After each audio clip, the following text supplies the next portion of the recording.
a presentar resultados del estudio, voy a presentar resultados que no presenté hace 2 años, que vine también a hablar de este estudio, y también voy a hablar de otros 2 o 3 estudios más, pero todo es alrededor de los estudios aleatorizados y controlados, o sea que ese va a ser el tema principal de la presentación y también del taller de mañana. Bueno, ¿por qué tanta insistencia en los estudios aleatorizados y controlados? Bueno, son bastante clave. O sea, dentro de todo el mundo, el universo de estudios que se pueden plantear para investigar estas cosas, lo que tienen los estudios aleatorizados es que son los únicos que permiten con cierto grado de confirmación, o sea, que permiten confirmar más que sugerir un rol causal de la intervención, en este caso las intervenciones basadas en mindfulness, en los efectos que después se miden. Esto de la causa y efecto es muy difícil de determinar con otros estudios, por eso la gente mira a ver qué pasa con los estudios aleatorizados, porque todos los resultados de los otros estudios podrían haber sido coincidencias de diferentes tipos, pero si en un estudio aleatorizado, bien diseñado, ves que en el grupo que tuvo mindfulness hay un efecto determinado, tenés cierto grado de confianza que no te dan otros estudios para decir que eso fue causado por mindfulness. Bueno, esto no pasa desapercibido. A las primeras personas a las que esto no le pasa desapercibido es a los que en general financian la investigación. Y muchas veces estas investigaciones, sobre todo cuando son más grandes, son financiadas por el Estado, en muchos casos. Por ejemplo, esto que está acá es una de las guías de práctica clínica de Reino Unido, de Inglaterra, para la depresión. Y gracias a los estudios aleatorizados que se llevaron a cabo en ese país, mindfulness ahora está incluido dentro de la guía de práctica clínica. Eso significa que los médicos pueden recomendar mindfulness y es más, pueden recetar mindfulness. Y además se provee gratuitamente dentro del Servicio Nacional de Salud de Inglaterra. Eso es el tipo de cosa que se logra cuando se tienen estudios aleatorizados que son de buena calidad y que hacen que la gente preste atención fuera, mucho más allá de la gente a la que le interesa mindfulness. Las otras personas que le prestan en particular atención a los estudios aleatorizados son el público, que son en definitiva los que están financiando esos estudios, y el público muchas veces a través de los medios, que también le prestan particular atención a esto. Y por último, pero por supuesto, los otros investigadores. Y de nuevo, investigadores que no tienen nada que ver con el mundo de mindfulness, investigadores que hacen cualquier otra cosa y que en realidad, es más, capaz son escépticos y quizás realmente no confían para nada en los resultados de los otros estudios de mindfulness. Entonces dicen, bueno, sí, los otros estudios pre-post o de corte transversal o lo que sea muestran algo, pero para mí no es verdad. Vamos a ver qué dice un trial, vamos a ver qué dice un estudio aleatorizado. Entonces, por ejemplo, estas 2 referencias de acá son revisiones muy grandes que se hicieron, que de nuevo van más allá del mundo de investigación en mindfulness y que tienen una visión bastante crítica a veces. Entonces, esto es importante que, por ejemplo, el primero dijo realmente que los estudios de meditación, por lo menos hasta ese momento, tenían una calidad muy baja. Y el segundo, estos son metaanálisis, o sea, son análisis que incluyen muchos trials, ya vamos a hablar de eso. También tiene una visión crítica que son muy buenos. Es muy bueno que hagan estas cosas, pero lo que quiero decir es, ahí está el impacto de los trials, ¿no? El impacto de los estudios aleatorizados. Voy a presentar algunos resultados que no están publicados, por eso esto. Y estamos trabajando, ya van a ver, algunos están en revisión o en preparación. Bueno, lo primero que voy a hablar es del Mindful Student Study, que es el estudio aleatorizado que hicimos en Cambridge en el año 2015-2016. Y cuando yo vine en el 2017 presenté los resultados principales que estaban recién salidos del horno y ahora presento los resultados de un año de seguimiento que también están recién salidos del horno.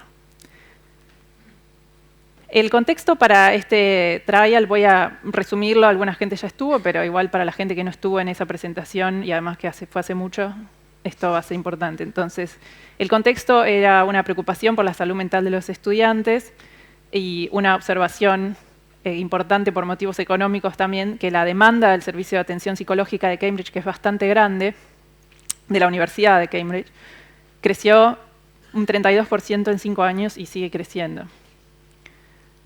Entonces, se empezaron a buscar ideas que prevengan, que funcionen antes de que los estudiantes necesiten el servicio de atención psicológica y las terapias.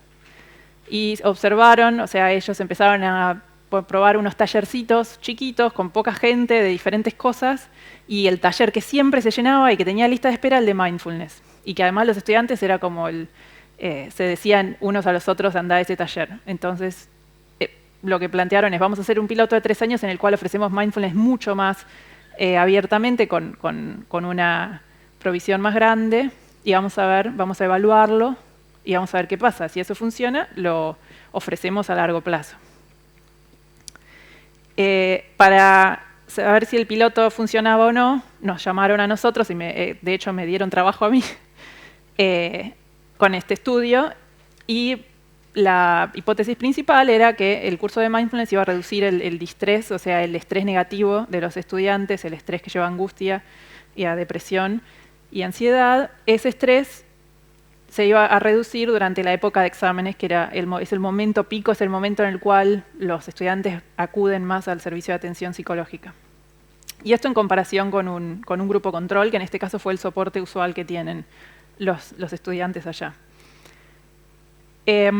Para más datos metodológicos tienen la publicación de 2016 y los resultados principales se publicaron en 2018, así que ahí están los detalles. Hay más cosas si están interesados. El diseño, bueno, ya les dije que era un estudio de control aleatorizado. Los estudiantes de la universidad, todos fueron invitados a esto, o sea, en la medida en la que hubiera, obviamente, espacio en los cursos. En la medida también en la que no tuvieran un desorden, una condición mental severa y no controlada, o una crisis que no estuviera controlada. El grupo control ya les conté, y se hizo un seguimiento de 1 año. O sea, los medimos a los chicos en 3 momentos. Al terminar el curso, ¿no? Al terminar el curso se mide al grupo que hizo el curso de mindfulness y al grupo aleatorizado, al grupo control. Se mide a los 2 grupos en el momento en el cual el grupo de intervención termina el curso de mindfulness. Después se los midió de nuevo, unos meses después, era durante la época de exámenes, y después se midió de nuevo al año de haber sido aleatorizados. Bueno, el estudio se hizo en colaboración desde el principio con el servicio de psicología y con también el servicio de asuntos académicos, un departamento más bien de asuntos académicos. Esto fue muy importante, ya van a ver, porque algunos de los resultados tienen que ver con datos que se recolectan rutinariamente.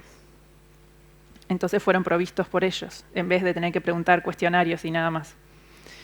También trabajamos con estudiantes, con psicólogos y con tutores, para que el estudio sea lo más, que esté midiendo realmente lo que está pasando en la realidad y que sea entendible por todos estos actores, que todos ellos están involucrados en un estudio así. Y todo esto facilitó muchísimo la conducción del estudio.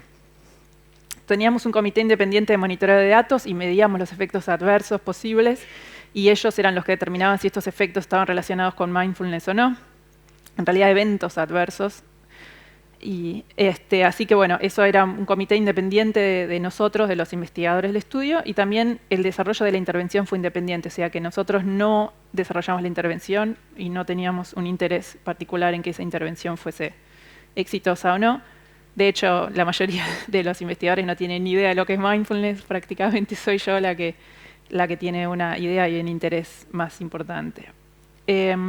Bueno, de hecho, esta chica que está acá en la foto es una estudiante del grupo y también nos ayudó un poco con el reclutamiento y otras cosas, y el pajarito que está ahí en la foto es la mascota del estudio, que se llama algo así en castellano como Dr. Buonstein. Es difícil de traducir, pero bueno. La intervención fue desarrollada por Elizabeth English, que es una profesora de mindfulness de allá, y básicamente se basó en este libro, que es un libro, un bestseller allá, muy conocido. Esta es la versión en castellano. Y el curso se llamó como Herramientas de Mindfulness para Estudiantes, o sea, nada que ver con salud mental en el sentido de evitar ese estigma de que los chicos acudan por problemas de salud mental. Fue adaptada para estudiantes universitarios, pero un formato bastante común, 8 sesiones semanales, práctica en casa, gradual, empezando con unos pocos minutos, tratando de terminar con una media hora o algo así de práctica formal por día. Y se hicieron 7 cursos por trimestre con 30 estudiantes cada uno, con lo cual ahí va lo que les contaba de tratar de que la provisión de este curso sea más grande y más importante. Realmente es un montón. Y había soporte, o sea, la docente, Elizabeth, estaba disponible para los chicos fuera del curso también, lo cual puede ser un factor que influye en los resultados. También el hecho de que había cierta personalización. Antes del curso, después del curso, podían tener sesiones de 1 a 1 y también podían verla por fuera de eso, si ellos querían. Bueno, básicamente participaron más de 600 estudiantes que fueron aleatorizados, mitad y mitad. El 60% hizo la mitad del curso o más. Algunos ni siquiera lo empezaron, muchos hicieron menos, pero los pusimos a todos en el análisis, no solamente a los que hicieron las sesiones de 4 o más. Después, bueno,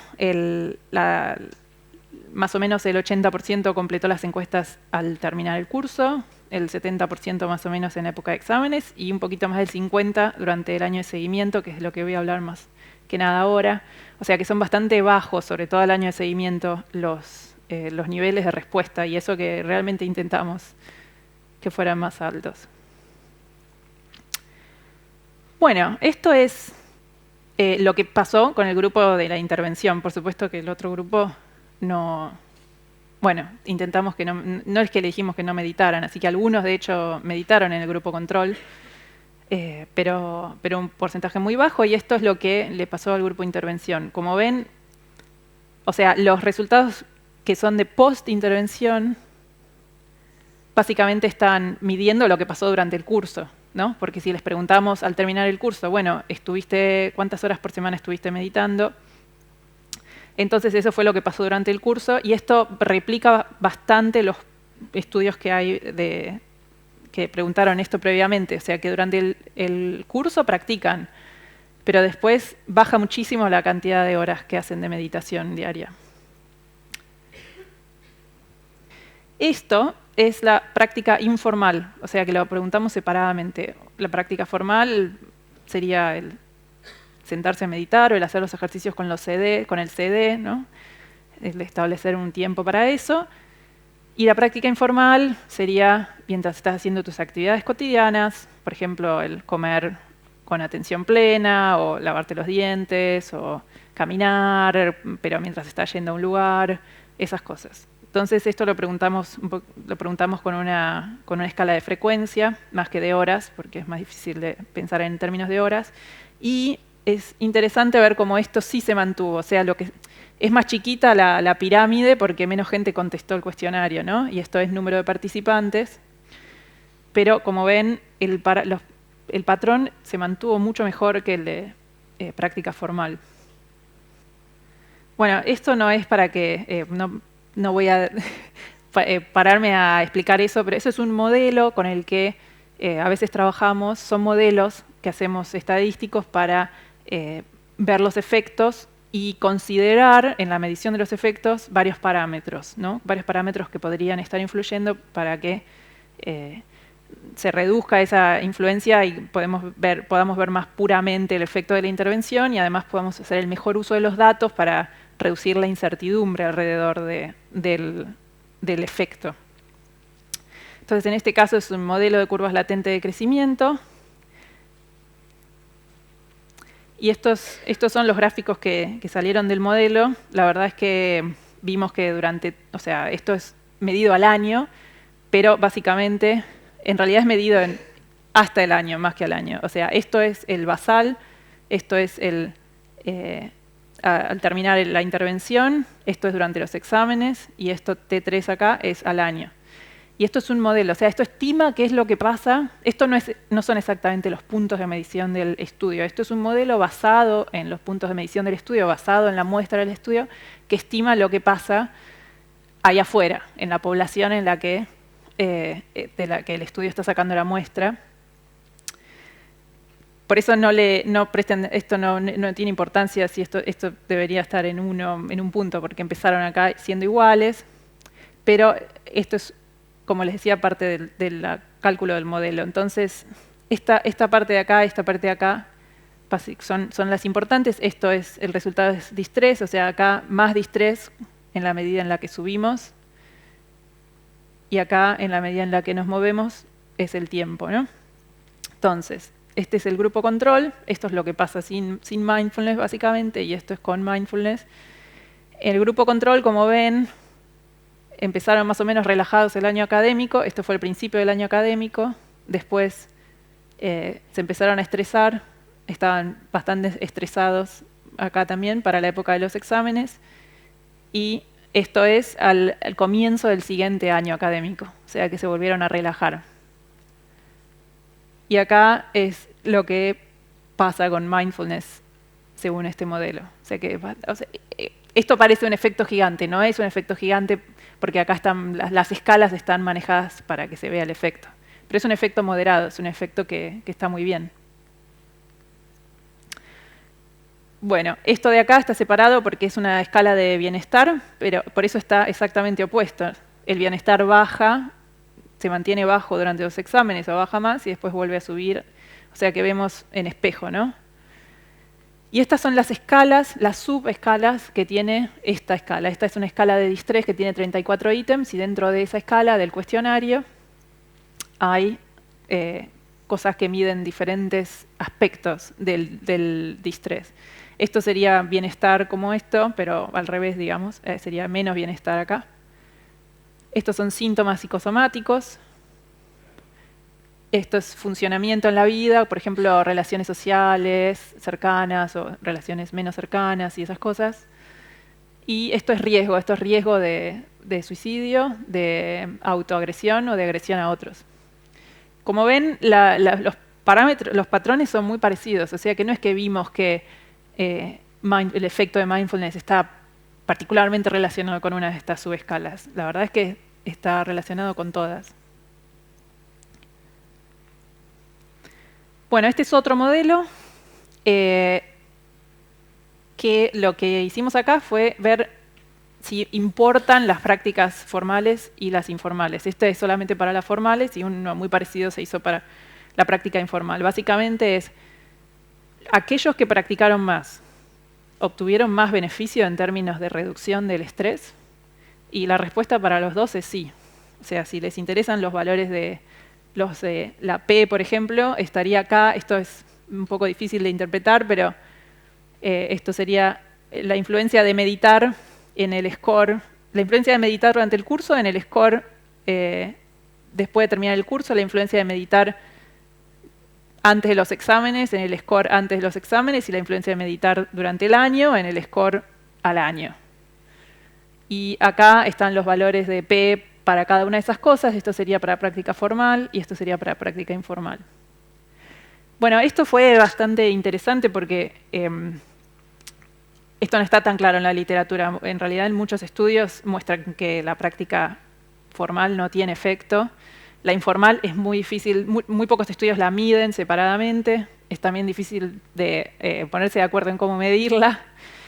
Pero la verdad es que nos sorprendió el resultado. Esto también nos sorprendió. Esto lo que hicimos fue, vimos cuál era, qué se sacaban los chicos en los exámenes, ¿no? Qué notas se sacaban en los exámenes, que fueron durante esa época de exámenes que les contaba, y comparamos las notas de los del grupo control con las del grupo de mindfulness. Entonces el grupo mindfulness siempre está en azul y el control en algo así como naranja o rojo. Esto es el sistema británico de notas, que es bastante diferente, me parece, que el de acá, por lo menos que el de Argentina, seguro. Esto sería como la nota más alta. Esto 2.1 sería la segunda más alta. Acá hay una barrera invisible bastante importante porque los chicos que terminan con notas en esta área son aceptados para doctorados mientras que los que terminan acá la pasan bastante mal en términos de si quieren hacer un doctorado después. Entonces, esto sería la tercera nota más, bueno, tercera mejor nota, por decirlo, y la última nota, esto ya sería como fallar el examen, o sea, no aprobar. Bueno, el no aprobar, es muy poca la gente que no aprueba en Cambridge. Esto tiene que ver con el sistema educativo en Cambridge. En Argentina esto estaría por acá más o menos, o más. Pero en Cambridge la enseñanza es hiper personalizada, tienen un tutor cada 2 chicos y se ven semanalmente, y eso es una de las cosas que ellos dicen, junto con los de Oxford, que hace que su enseñanza sea tan buena. Entonces, prácticamente ellos ya saben más o menos lo que se van a sacar los chicos, y si ven que viene muy mal la cosa, directamente ni dan el examen. Igual son bastante pocos, la gran mayoría. Además son muy buenos ya al entrar, porque hay una selección muy feroz para entrar. Entonces ya los chicos están súper predispuestos a estudiar mucho, mucho. Básicamente, Mindfulness tuvo más de los que se sacaron la mejor nota, pero también más de los que se sacaron la tercera mejor nota. Perdón, esta. Y esta un poquito más también, pero esta fundamentalmente. O sea, los del grupo control estuvieron más en el montón, y los del grupo de Mindfulness se separaron en 2. Más, estoy exagerando, ¿no? Pero se separaron en 2. A algunos les fue mejor de los que les hubiera ido, y a otros les fue peor de los que les hubiera ido. Bueno, esto es un resultado muy borde en términos de la confianza que tenemos en ese resultado. O sea, es lo que vimos, pero esto tiene que ser confirmado. Realmente no. Puede llegar a dar diferente en estudios futuros, pero sería muy bueno medir esto. Sería importante desde varios puntos de vista. Hicimos unas entrevistas a algunos chicos y, bueno, surgieron algunas ideas de por qué esto puede pasar, pero lo dejo para si a alguien le interesan las preguntas, porque si no, no llegamos. Bueno, esto es altruismo. Resulta que esto fue un poco una medida oportunista, pero nosotros les ofrecimos a los chicos al terminar los cuestionarios un voucher, como un cupón de regalo de Amazon para que compraran algo, lo que quisieran, y les ofrecimos la opción de donarlo a una entidad de caridad, para salud mental, por supuesto. Y entonces después medimos cuánto donaron los chicos, cuántos chicos donaron su cupón en el grupo de Mindfulness y en el otro grupo. Bueno, esto es bastante claro, ¿no? O sea, muchísimo más donaron los de Mindfulness. También varias razones por las que esto puede haber pasado. Puede ser que realmente los chicos se volvieran más altruistas, también puede ser que estuvieran más agradecidos. Los de grupo control quizás como no recibieron la intervención tenían ganas de al menos quedarse con la plata. Pero bueno, es interesante. Esto es el uso de los servicios psicológicos. Entonces, como nosotros hicimos el estudio con ellos, ¿no? O sea, quiero decir, colaborando con la gente de los servicios psicológicos. Y entonces después, por supuesto con consentimiento informado, accedimos a los registros para comparar si los chicos de Mindfulness accedieron menos a los servicios psicológicos durante ese año de seguimiento que los del grupo control. Bueno, esto sería los contactos con el servicio, ¿no? ¿Cuántos contactos hubo en total en el grupo control y cuántos en Mindfulness? Hubo un poco más en el grupo control, pero esto no llega a ser significativo, o sea que no tenemos confianza que esto que vemos acá se dé generalmente, quizás puede ser aleatoriamente nuestra muestra. Pero después lo que hicimos fue dividimos la severidad del contacto, o sea, el servicio de atención psicológica tiene muchos servicios, no es solamente ver al psicólogo. O sea, puede ser ver al psicólogo, ver al psiquiatra. Hay grupos de ayuda que son como que no llegan a hacer terapia, es más como, bueno, a ver, para mejorar, para manejar tu ansiedad o manejar tu ansiedad de los exámenes o dormir mejor o esto o lo otro, pero no llegan a ser terapéuticos. Entonces eso sería una baja severidad. O sea, si alguien contacta al servicio y es derivado a eso, es porque tiene baja severidad. Si alguien contacta el servicio y lo derivan al psiquiatra directo, es porque es alta severidad, ¿no? Eso lo juzgan ellos con cada contacto. Bueno, cuando vimos la severidad de los contactos, vimos que, y esto sí que es significativo en términos estadísticos, o sea que los chicos que hicieron mindfulness, la severidad de los contactos fue menor. O sea, acudieron más tempranamente a la ayuda y no, esa es una opción, y la otra opción también, que se sentían mejor, ¿no? Bueno, queríamos también ver qué pasaba con otros servicios de atención. Entonces, esto no podíamos pedirle a todos los servicios de emergencia, los capellanes, los psiquiatras externos a la universidad, todo el mundo que nos diera sus datos, entonces le tuvimos que preguntar a los chicos.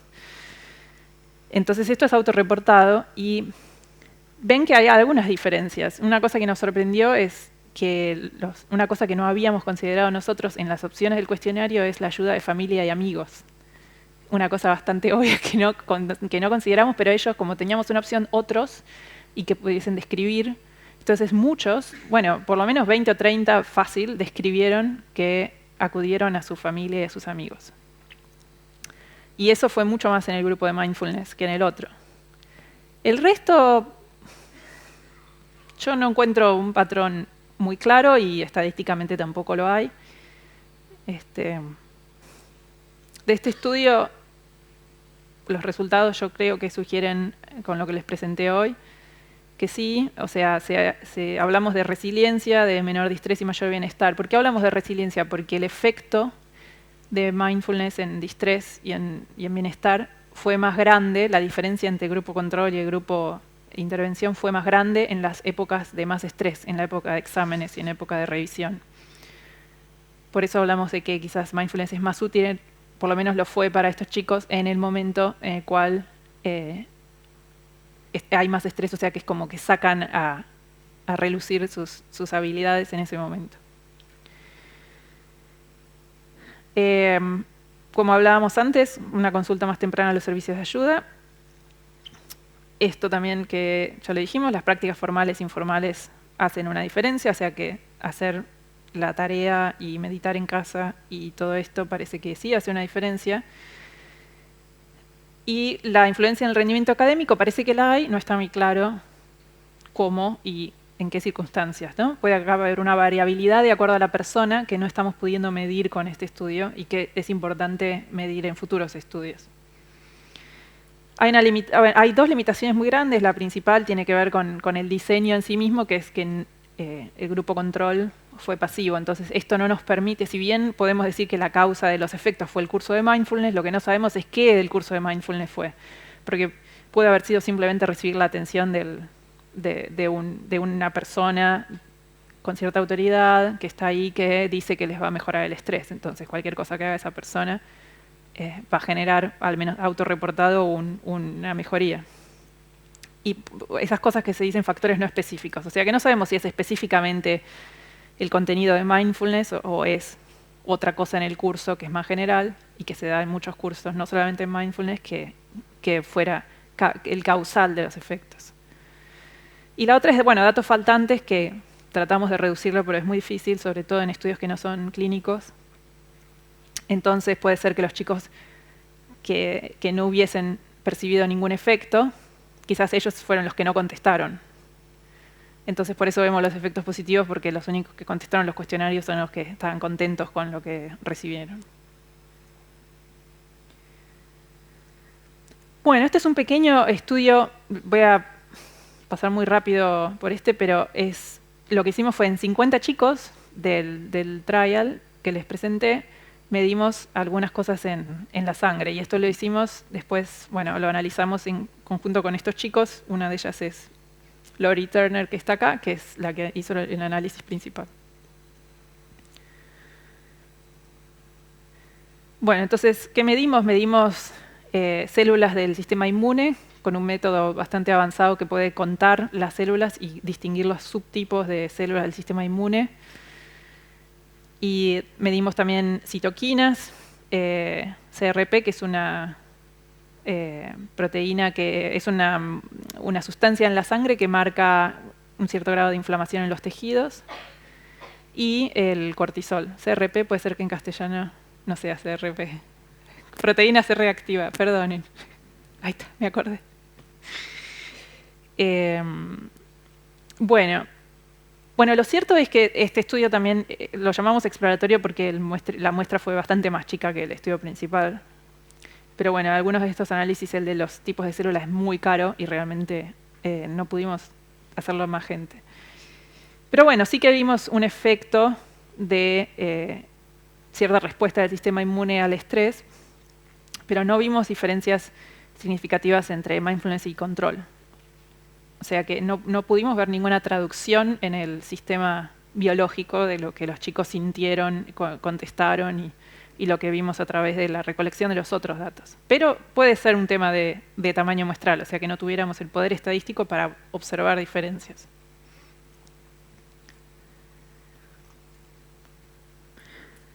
Bueno, este es otro estudio.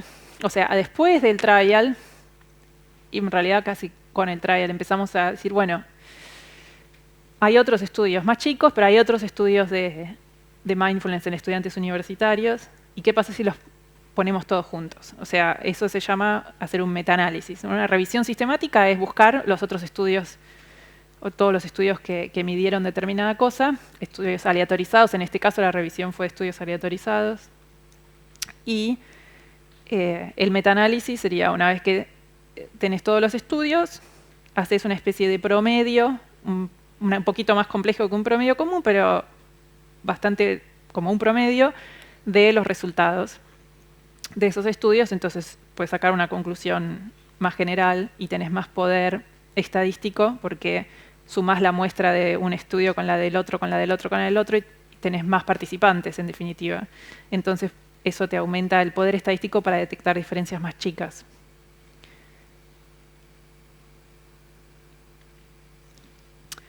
Bueno, buscamos bastante. La persona que lideró este estudio es una estudiante mía de posgrado, Ana, y acá de nuevo está con nuestra mascota.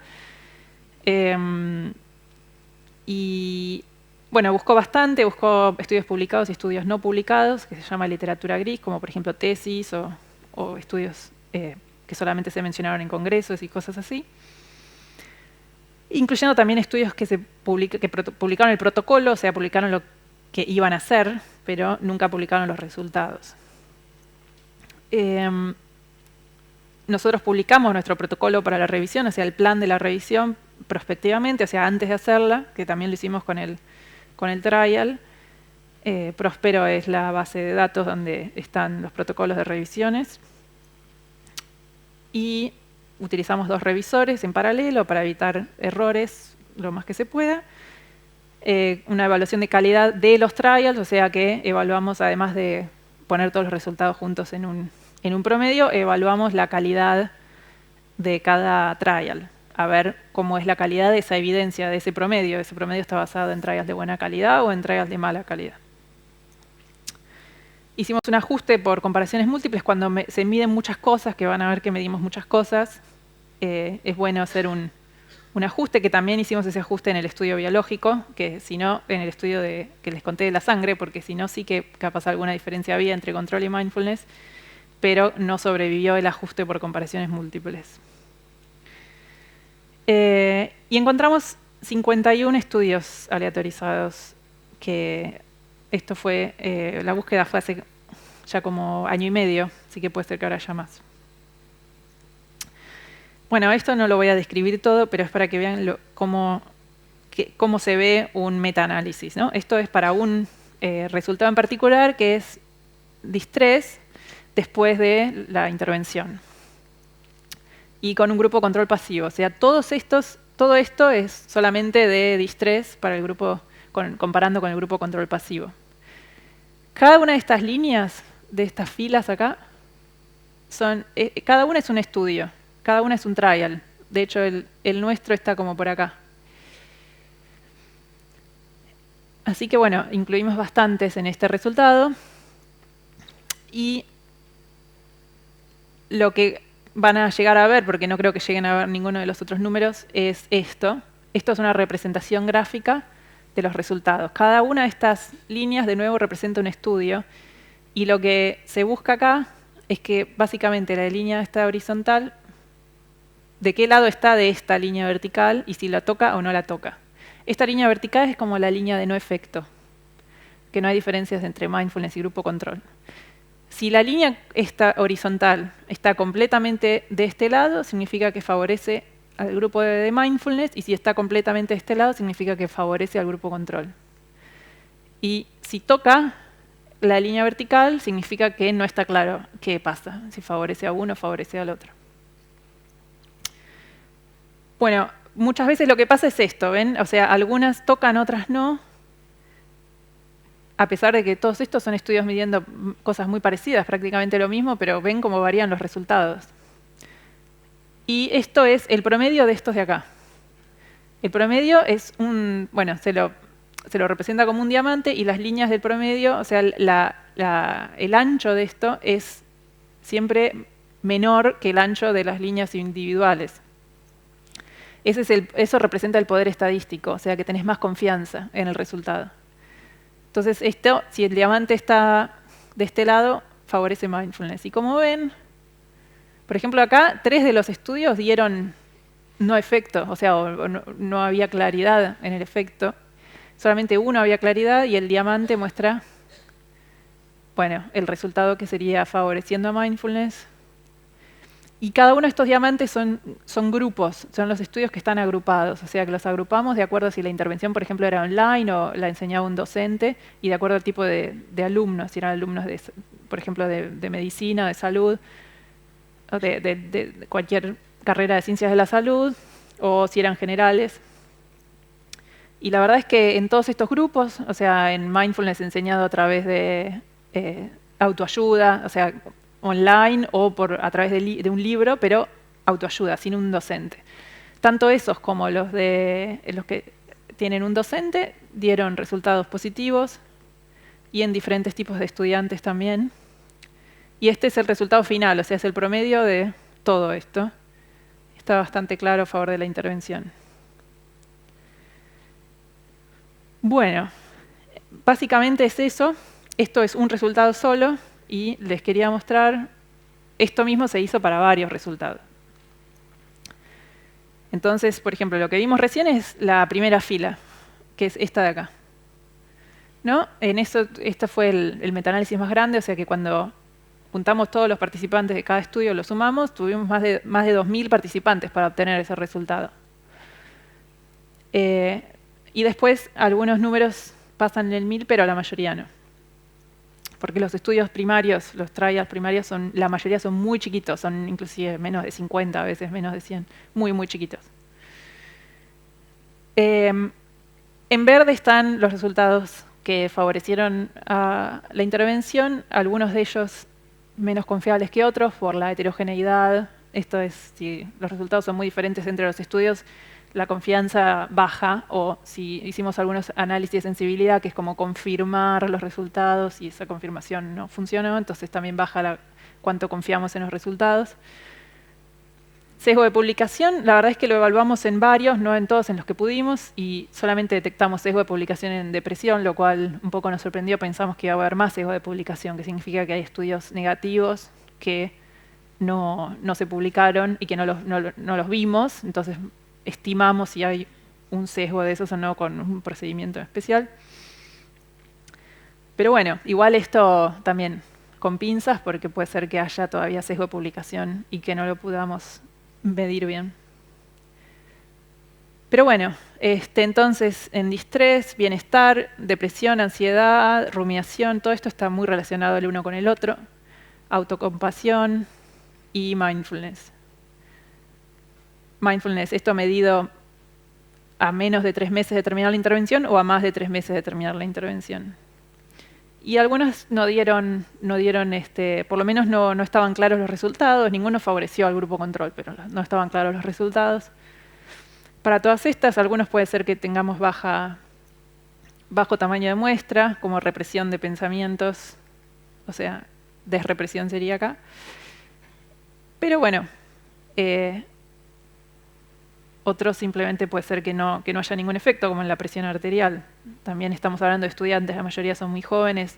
Hay un efecto que es normal, o sea, si la presión arterial ya está muy normalizada, son personas generalmente sanas, es muy difícil ver un efecto. En realidad, casi que sería mejor que no baje, porque la presión arterial muy baja también puede ser un problema. O sea, ¿qué es lo que estamos buscando en definitiva con la presión arterial, por ejemplo, ¿no? Esto es muy diferente. Estas son las comparaciones con grupos control activos. Todo lo demás fue con grupos control pasivos. Y esto es con grupo control activo. Y solamente vimos un efecto claramente favoreciendo mindfulness en lo que es distrés, que también es la comparación que tuvo más participantes, como ven, 437. Y bueno, en el resto no vimos nada. Esto pasa muchísimo. O sea, en otros metaanálisis de mindfulness en otras áreas también sucede que comparando mindfulness con otras intervenciones y cosas así, no está para nada claro que sea mejor que las otras, puede ser igual. Y también el problema acá es la mezcla de los grupos contraactivos. Entonces acá más o menos les di un detalle, o sea, visualización, respiración, terapia cognitiva, terapia con animales, educación física, educación nutricional. Son intervenciones bastante activas, ¿no? O sea, no es controlar, no es un grupo placebo que es como, bueno, controlamos por los factores no específicos. Son intervenciones que sabemos que tienen un efecto muy importante en el bienestar, como por ejemplo la educación física. Entonces, también hay que ver qué es lo que estamos buscando otra vez, ¿no? Cuando comparamos a mindfulness con estas otras actividades. Y sería bueno en realidad hacer un metaanálisis por cada comparación, uno para mindfulness contra visualización, uno para mindfulness contra respiración. Lo que pasa es que no alcanzan los estudios para eso. Realmente hay muchísimos menos estudios con grupo control activo que estudios con grupo control pasivo, muchos menos. Entonces eso dificulta muchísimo la combinación de estudios. Bueno, y esto es creo que lo último, que es la evaluación de calidad. La evaluación de calidad de los trials la hicimos considerando 7 áreas, ¿no? En donde podían tener bajo riesgo de sesgo o alto riesgo de sesgo. Bueno, o que no esté claro. Con bajo riesgo de sesgo, casi más de un 25% de los estudios tuvieron 0, o sea, 0 áreas con bajo riesgo de sesgo, lo cual es bastante pobre en términos de la calidad global de la evidencia.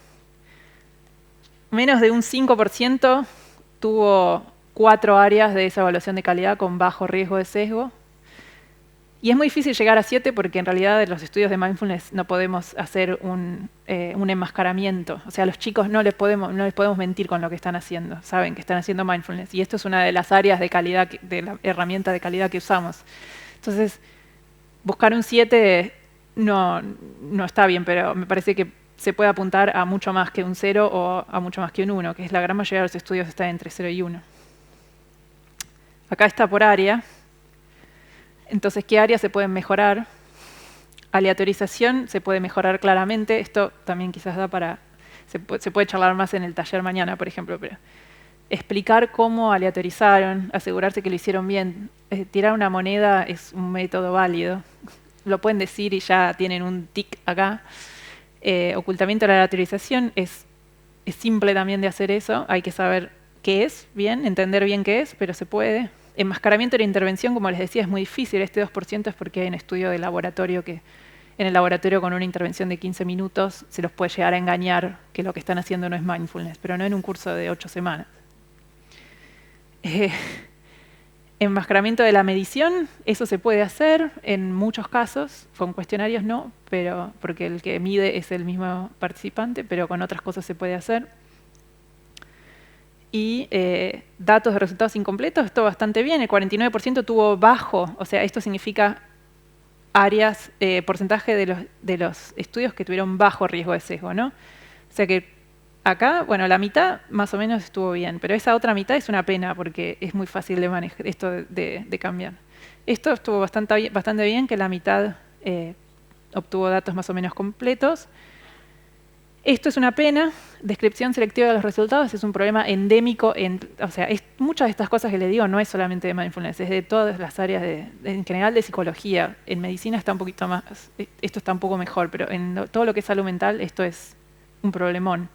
Y con la descripción selectiva de resultados, esto es básicamente decir lo que vas a hacer públicamente antes de hacerlo. Es gratis, hay lugares en donde esto se puede publicar. Y también suma muchísimo. Esta herramienta en general es buena práctica. Y conflicto de intereses, esto tiene que ver con la maduración del campo. O sea, siempre los que empiezan a hacer esto son los propios terapeutas, la gente que está interesada en esa intervención. Pero hay un conflicto de interés. O sea, que la gente que tiene intereses profesionales, bueno, ni hablar, ¿no? Hay un interés en que la intervención funcione, porque el sueldo y la vida depende un poco de ello, pero también inclusive sesgos personales, como por ejemplo yo no enseño mindfulness, pero yo tengo un sesgo en el sentido de que a mí me gusta la práctica, yo siento que es buena para mí, entonces esos quizás son menos importantes, pero están también, es inconsciente, los sesgos son a lo inconsciente, entonces ¿qué es lo que hay que hacer? O sea, cuando el campo madura, hay que empezar a colaborar con gente que no tiene estos sesgos, particularmente el profesional, y que hagan el mismo estudio independientemente a ver si les da los mismos resultados. Bueno, de eso nos falta muchísimo en mindfulness, muchísimo. Y en la medida en la que esto no se haga, también el mundo por fuera de mindfulness va a seguir sospechando, ¿no? Así que bueno, estas son las conclusiones, pero básicamente lo que dije, mindfulness parece ser útil para promover la salud mental. Parecería que varios formatos y varias duraciones, me olvidé decirles, pero también hicimos un análisis de grupos en términos de a ver si los cursos más cortos de mindfulness en el metaanálisis tenían menos efecto que los cursos más largos y no lo vimos eso. O sea que puede ser que las acá en Zaragoza también Javier lideró también un estudio que mostró esto, creo, ¿no? De 4 sesiones siendo comparables con 8 sesiones. Y hay que mejorar la calidad. Ya tenemos suficientes de los trials chiquitos que se llaman piloto. Tenemos más que suficientes de esos, particularmente de esos cuando usan control pasivo en mindfulness, por lo menos en estudiantes universitarios. Lo que necesitamos es estudios un poco más grandes, sobre todo mejor diseñados, teniendo en cuenta estas áreas y que utilicen grupos control activos. Y por último, investigar la variación del efecto, que es bastante grande, o sea que algunas personas, como vimos con los exámenes, algunas personas mindfulness les cambia la vida para bien, pero quizás a otras personas no, y sería mucho más útil saber de antemano a quién le va a pasar qué cosa. Bueno, muchas gracias. Tenemos tiempo para 3 o 4 preguntas concisas. Mindful, si queréis. Muchas gracias por la ponencia. En realidad la pregunta ya la formulaste antes y es en aquella estadística en la que se ve que algunos estudiantes han decidido el rendimiento académico no ha sido tan bueno después del programa de mindfulness, sí, los resultados académicos, y que se les hizo unas entrevistas para descubrir, para indagar un poco más en los motivos, ¿no? Yo tengo una sospecha sobre esto, pero me gustaría que nos lo pudieras explicar. Muchas gracias. Bueno, me gustaría saber también cuáles son tus sospechas, pero sé que no hay mucho tiempo. Bueno, las entrevistas que hizo un estudiante mío cualitativas mostraron que quizás, por ejemplo, una persona, hicimos muy pocas, solamente 5, o sea que no es que es algo súper representativo, pero parecería que en general una persona a la que le fue mal, por ejemplo, o más o menos mal, dijo que le cambió en general todos dijeron que les cambió la perspectiva.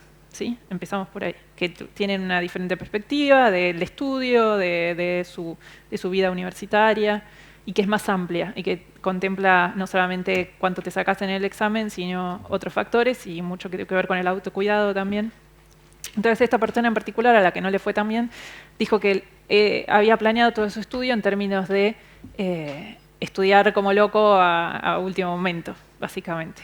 Y cuando llegó ese último momento ya no tenía tantas ganas de estudiar como loco último momento porque la perspectiva le había cambiado y además quería dormir y además quería comer y además quería pasársela bien, o sea que en resumidas cuentas eso fue una de las cosas que pensamos, bueno, sí, puede ser que el cambio de perspectiva también relativice. Especulamos un poco con la motivación externa o interna para estudiar, o sea, si la persona está enganchada tiene una motivación, bueno, que se le llama interna, ¿no? Un deseo personal, una cosa que tiene sentido en su vida, estudiar eso, lo que está haciendo tiene sentido para esa persona en su vida, entonces puede ser que esa persona estudie más. Eso un poco las entrevistas también lo mostraron menos claramente, pero si la motivación viene por una presión social o una presión externa o parental, que hay muchísimo de eso en Cambridge, entonces puede ser que la perspectiva, al cambiar la perspectiva, eso también se relativice, ¿no? Sí, creo que Eso es más o menos lo que vimos. Pero es súper interesante el área esta. Sí, gracias Julieta por la intervención. Una pregunta, comentabas al principio que la universidad decidió hacer esta investigación y este proyecto durante 3 años para luego acabar tomando una decisión. No sé si se ha tomado o no, pero si se ha tomado, nos gustaría saber cuál ha sido. Excelente pregunta. Sí, me olvidé de decirlo. Sí. De hecho, con los resultados de este estudio decidieron financiar esto a largo plazo. Así que fue un ciclo bastante como de libro, ¿no? En términos de hacer una investigación, plantear una pregunta, hacer una investigación para responder esa pregunta y después actuar basados en esa investigación. Todo, además, financiado por la misma universidad. Quería preguntarte, ¿en qué consistía exactamente el distress o el malestar que tenían que ha mejorado? Sí. Es un cuestionario muy general, o sea, tiene preguntas de angustia, preguntas de relaciones sociales, preguntas de depresión, preguntas de ansiedad, preguntas de, como les decía, de riesgo, o sea, de si, por ejemplo, en el último... todo tiene que ver con el marco, digamos, temporal, es las últimas 2 semanas, ¿no? Entonces, en las últimas 2 semanas, cuán frecuentemente o cuánto pensaste en... o cuánto pensaste, por ejemplo, que no tengo amigos, que en los que realmente pueda confiar, por ejemplo, esa sería una de soporte, o no tengo ganas de salir de mi habitación, o no tengo ganas de hacer... Esas serían, digamos, las negativas. Hay algunas respuestas positivas, como siento energía para hacer mis cosas y cosas así. Y las de riesgo tienen que ver como, por ejemplo, estuve planeando suicidarme, ¿no? Esa es una de las, digamos, más severas. Estuve pensando o estuve haciéndome daño a mí mismo. Esas cosas. Pero es muy general. Hace falta, digamos, quizás después entrar más en detalle en exactamente qué cosa es la que cambia mindfulness. Pero bueno, es un área también menos clara a nivel de salud mental, ¿no? O sea, qué significa distrés y además cuán específico es depresión y cuán diferente es de ansiedad, porque vienen todos juntos, es tan frecuente que vengan todas estas cosas que yo nombré, ¿no? Menor bienestar, ansiedad, depresión y estrés vienen muchas veces todas juntas. Perdona, ¿tú crees que estos síntomas o estos problemas están relacionados con la vida académica? No, es un cuestionario, es una buena pregunta también que no aclaré, es un cuestionario general, no habla específicamente de la vida académica, pero está muy validado en Reino Unido, está muy validado en estudiantes universitarios y se usa muchísimo en los servicios de atención psicológica, por eso el servicio de atención psicológica nuestro dijo, usemos este cuestionario y nosotros que queríamos trabajar con ellos para que ellos pudieran entender lo que estábamos haciendo, aceptamos, ¿no? Tenía buenas propiedades psicométricas dentro de todo, que es lo que se busca en cuestionarios, y por eso elegimos este. ¿Sí? Yo quizás sí que te comentaría si podías enmarcar, porque, claro, visto así, da la impresión de que efectivamente falta mucho, y falta mucho. Pero no hay una gran diferencia con otras intervenciones psicológicas. Quiero decir que, por desgracia, ya lo ha comentado Julieta, las intervenciones psicológicas son mucho más difíciles de evaluar metódicamente que, por ejemplo, las farmacológicas, ¿no? Muchas veces la psicología ha cogido algunos aspectos de la metodología farmacológica, porque, claro, uno da un tratamiento farmacológico y es triple ciego. Ni el paciente sabe lo que toma, un placebo frente a algo que funcione, ni quien lo evalúa sabe qué es lo que toma, ni el médico sabe lo que toma. Pero claro, aquí es imposible enmascarar eso, ¿no? Totalmente. El psicólogo o quien sea que da la intervención sabe lo que está dando, que es mindfulness, quien lo recibe sabe que está recibiendo mindfulness, y a veces quien evalúa también, porque es el propio estudiante quien se es autorreferido, con lo cual, claro, esos son sesgos metodológicos difíciles de superar en general, ¿no? Sí, totalmente de acuerdo. Esto va mucho más allá de mindfulness, sí, las terapias psicológicas en general, y además también está muy poco claro el efecto específico de las terapias psicológicas, que también lo sabes, o sea, muchas veces los estudios muestran que el tipo de terapia psicológica no importa, mientras que le des algo. Sí, por eso que esto se enmarca dentro de una discusión metodológica muy amplia, ¿no? Es decir, que sí, no afecta solo a mindfulness, afecta a todas las intervenciones psicológicas en general, ¿no? Muy bien, pues si no queréis comentar nada más, muchas gracias, Julieta, por tu intervención. No, gracias a ustedes.